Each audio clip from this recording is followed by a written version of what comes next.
Yung kasi meron kang 36 bank accounts na freeze ng AMLAC ngayon.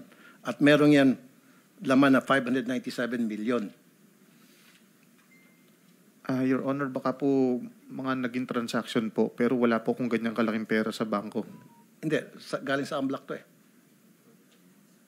Your Honor, wala po akong natatandaan may ganyang kalaki talaga. Sana po makita ko po yung listahan yan. So kasi napakalaking pera po. 190 deposits totaling to 597 million. And yet, ang sweldo mo is 56,000 lamang kada buwan. So, ang tanong, paano ka nagkaroon ng ganitong kalaking pera samantalang ang sweldo mo lamang sa DPWH ay 56,000.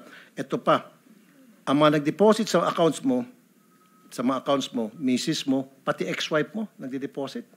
Mayaman ba ex-wife mo para mag-deposit sa'yo ng milyones? Your Honor, huli pong... Mother mo nagde-deposit sa'yo sa account mo.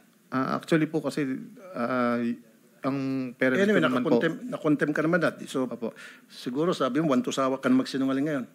Hindi naman po ako nagsisinungaling. Ito, may record nga, oh. 190 deposits totaling to 597 million pesos. Ito yung freeze ngayon, bank accounts mo. 36 bank accounts. Ang mga nag-deposit dito, mother mo, misis mo, ex-wife mo.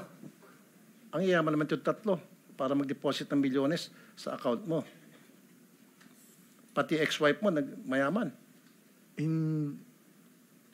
Wala po kung ganyan talaga kalaking pera sa bangko, Your Honor.